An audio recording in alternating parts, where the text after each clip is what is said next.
ఈ రోజే మనకు ఏంటంటేనండి మహాశివరాత్రి కదా! కొబ్బరికాయతో ఇలా చేస్తే కూర్చొని తిన్నా తరగని ఆస్తి వచ్చి పడుతుంది. ఇక మీకు తిరుగుండదనమాట. కాబట్టి ఖచ్చితంగా కొబ్బరికాయతో ఇప్పుడు చెప్పే విధంగా ఈ పరిహారం చేయండి. ఈ రోజు ఏంటంటే గుర్తుపెట్టుకోండి, కొబ్బరికాయ పరిహారం అనేది సాయంత్రం 6 గంటల సమయం అంటే సంధ్యా సమయం ఉంటుంది కదా! ఆ సమయాలలో చేస్తే చాలా మంచిదండి. ఒక కొబ్బరికాయ మన కష్టాన్ని తీసేస్తుంది, మన బాధని తీసేస్తుంది, ధనాన్ని తెచ్చిపెడుతుంది, శివానుగ్రహాన్ని కలిగిస్తుందనమాట. అందుకే ఈ రోజు ఉదయం చేసే పూజల కంటే కూడా సాయంత్రం చేసుకునే పూజలకు అత్యంత శక్తి ఉంటుందని పురాణాలలో చెప్పబడుతుంది. శాస్త్రాల ప్రకారం ఈ కొబ్బరికాయ పరిహారం కూడా చాలా చాలా పవిత్రమైనది, చాలా శక్తివంతమైనదండి.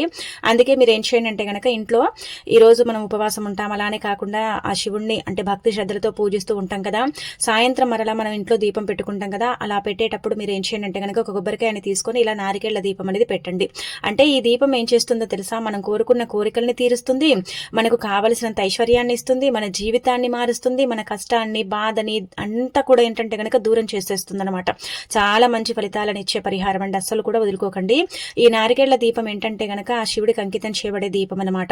అందుకే ఈ దీపం వల్ల మన జీవితమే మారిపోతుంది. కాబట్టి ఒక కొబ్బరికాయని తీసుకొని సగ భాగానికి పగలగొట్టి ఆ కొబ్బరికాయని క్లీన్ చేసుకొని ఒక పళ్ళెం తీసుకొని అందులో బియ్యం పోసి అందులో ఈ కొబ్బరి చిప్పుని పెట్టి ఏంటంటే గనక చక్కగా మీరు కుంకుమ పసుపుతో బొట్టు పెట్టి అందులో నువ్వుల నూనెను కానీ ఆవునేతిని కానీ పోసి దీపారాధన చేయండి. కొబ్బరి అంటే చిప్పకి ఏంటంటే గనక మనము బొట్టు ఖచ్చితంగా పెట్టాలండి. ఇలా పెట్టిన తర్వాత ఇలా అంటే 4 ఒత్తులు వేసి కూడా దీపారాధన చేయొచ్చు, 2 ఒత్తులు వేసి కూడా దీపారాధన చేయొచ్చు. అలా చేసి ఆ దీపానికి ఏంటంటే గనక చక్కగా అలంకరణ అంటే పుష్పాలతో అలంకరణ చేయండి. అగ్గిపుల్లతో దీపం వెలిగించకూడదు, ఇలా అగరబత్తులతో దీపం వెలిగించాలి. అలా వెలిగించిన తర్వాత ఓం నమ శివాయ అనుకుంటే చాలు. మీ కోరికలు ఏవైతే ఉంటాయో అవి చెప్పుకుంటే ఆ పరమశివుడు ఖచ్చితంగా మీ కోరికని తీర్చి మిమ్మల్ని కుబేరులాగా మార్చేస్తాడనమాట అండి.